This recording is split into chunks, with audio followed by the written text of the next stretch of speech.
Okay, in this lesson we're going to talk about the law of sines. And this is going to be our first part. We'll break this into two parts. So in these two lessons that we'll do, we're going to learn what the law of sines is, to find side lengths and angle measures of a triangle, and why it's useful. And then we're also going to learn some different methods to find areas of triangles. Okay, let's refresh our memory. How do we solve proportions again? This will come into play today. So if you remember, one of the easiest things we can do here is to cross multiply. So we can take this here, 3 times 14, we get 42.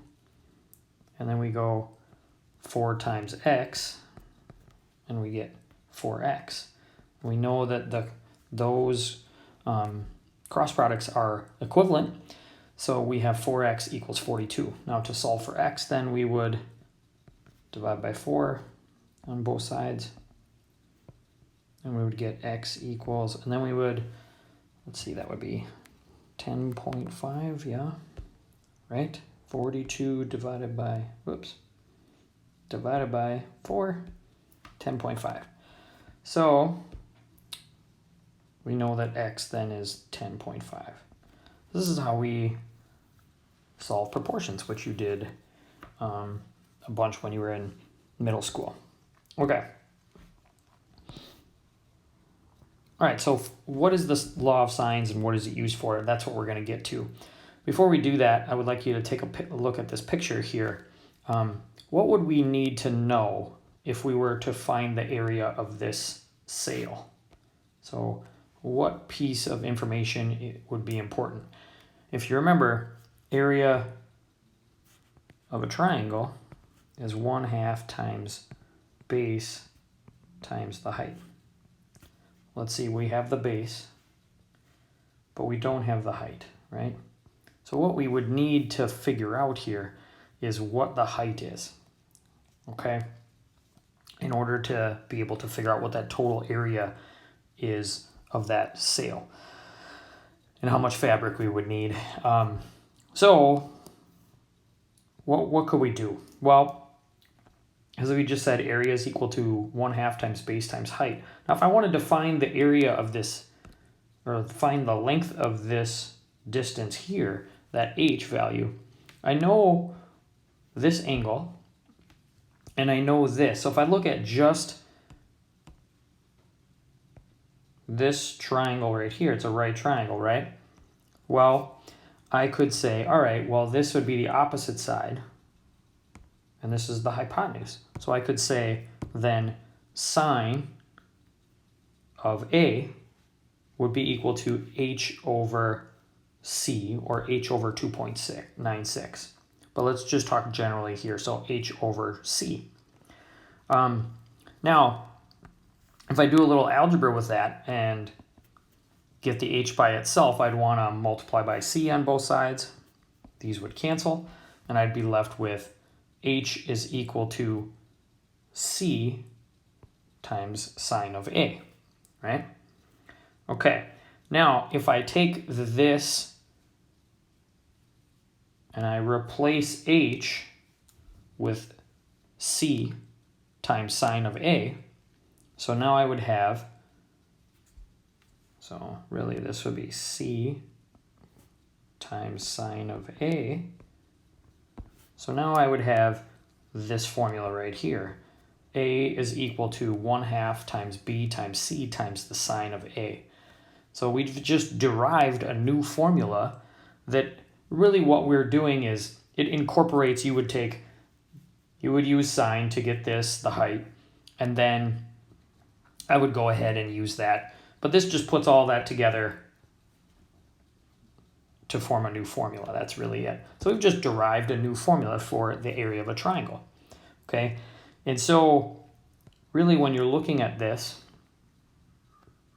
you have any triangle, if you want to know the area, as long as you have two sides and an included angle, remember side angle side, the angle has to be between the two sides.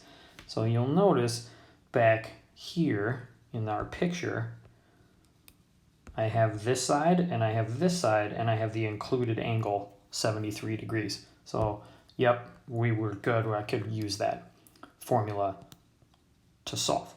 So use when you've got side angle side, and the formulas are 1/2 times B times C times the sine of angle A. And then, or you could, all of these are going to be equivalent, right? It doesn't matter which one you use, you're going to get the same area. So I could say, well, I could do this side and this angle, okay? That would be 1/2 times A times C times sine of B. Or I could do this side and this angle.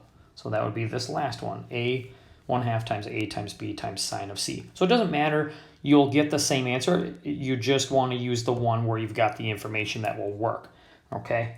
So again, you want to use this when you have side angle side, two sides and an included angle.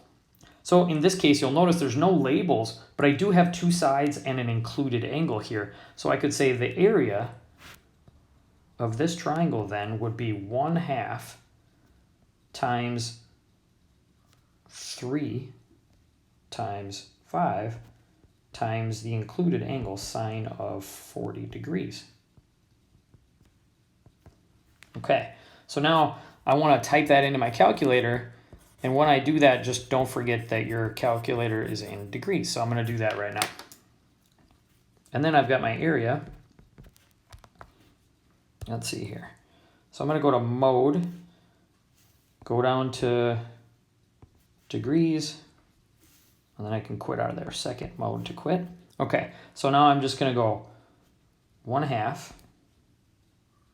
You could do, I like always keep fractions in parentheses, but you could do 0.5 there if you want.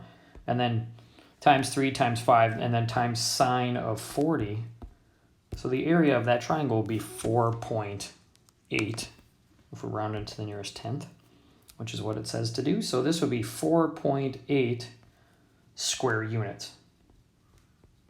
They don't tell us our, so we're going to say square units.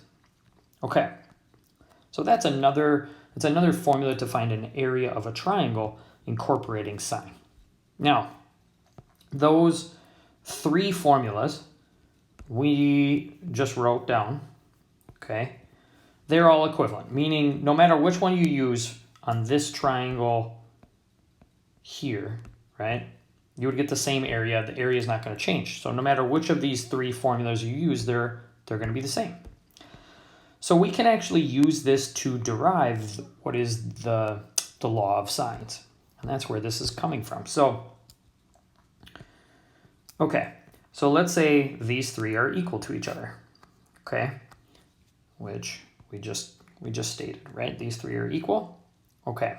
Now, if I take and multiply, you can see on there right here, I wrote this here, multiply each expression by 2. So I multiplied everything by 2.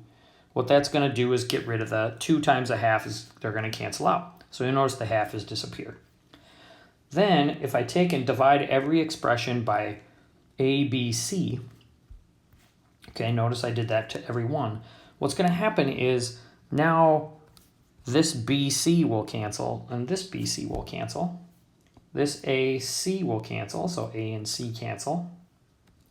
And here we have AB, and the AB, those will cancel. So now what am I left with? If I divide out those common factors, I'm left with this. Okay, sine of angle A over side A is equal to sine of angle B over side B, which is equal to sine of angle C over side C. This is the law of sines, and we've just derived it. Okay, so that's the law of sines.